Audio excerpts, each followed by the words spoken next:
پھر بھیجے اللہ نے نبی خوشخبری دینے کے لیے، ڈرانے کے لیے، یعنی تمام لوگ امت واحد تھے، ایک ہی امت تھے اور ایک ہی جگہ تھے، مطلب جس وقت حضرت آدم کی اولاد پھیلی تو مطلب ایک ہی جگہ کے رہنے والے تھے، ایک ہی جگہ سے اٹھ کے گئے اور پھر اس کے بعد آہستہ آہستہ وہ دور دراز علاقوں میں جاتے گئے، شہر آباد ہوتے گئے. تو اللہ تعالیٰ فرماتا ہے کہ پھر بھیجے اللہ نے نبی خوشخبری دینے کے لیے اور ڈرانے کے لیے.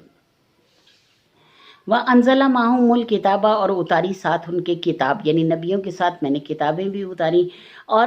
حق کے ساتھ اتاری تاکہ فیصلہ کرے لوگوں کے درمیان جس چیز میں وہ جھگڑا کرتے ہیں. وَمَا اخْتَلَفَ فِيهِ اور نہیں جھگڑا ڈالا انہوں نے اس میں إِلَّا الَّذِينَ مگر ان لوگوں نے جو اوتوہ جنہیں کتاب دی گئی تھی، من بعد ما جاءتهم البینات اس کے بعد کہ آ گیا ان کے پاس واضح حکم، یعنی واضح حکم آنے کے بعد انہوں نے ہی جھگڑا ڈالا سب سے پہلے جو لوگ کے مطلب اللہ کی کتاب کو ماننے والے تھے، جو جن کے پاس اللہ کی کتاب آ چکی تھی. تو اللہ تعالیٰ فرماتا ہے کہ اس کے بعد جھگڑا ڈالا انہوں نے اوتوہ جنہیں دی گئی تھی کتاب، من بعد ما جاءتهم البینات اس کے بعد کہ آ پہنچا تھا انہیں واضح حکم، بغین ضد کی وجہ سے، بینہم آپس کی، یعنی آپس کی ضد کی وجہ سے انہوں نے یہ کیا. فہد اللہ الذین پھر ہدایت کی اللہ نے ان لوگوں کو، آمنو جو ایمان والے تھے، یعنی ایمان والوں کو اللہ ہدایت پر لے گیا. لما اختلفوا اس میں جو جھگڑ رہے تھے، فیہ اس میں، من الحق حق سے، باذنہ ہی اللہ کے حکم سے، واللہ یہدی من یشاء اور اللہ تعالیٰ ہدایت دیتا ہے جس کو وہ چاہتا ہے، الی صراط مستقیم سیدھے راستے کی طرف. یعنی اللہ تعالیٰ صاف صاف فرما رہا ہے کہ اللہ نے ہدایت دی ان لوگوں کو جو ایمان لائے تھے، جس چیز میں وہ جھگڑ رہے تھے حق سے، یعنی سچ کی وجہ سے اللہ نے سچ اپنے حکم سے ظاہر کر دیا اور اللہ تعالیٰ ہی ہدایت دیتا ہے جس کو وہ چاہتا ہے سیدھے راستے کی طرف. بآخر دعوانا الحمدللہ رب العالمین. آج ہم نے 213 آیت تک پڑھا ہے. کل انشاءاللہ کل جمعہ ہے، پرسوں انشاءاللہ تعالی ہم آگے پڑھیں گے.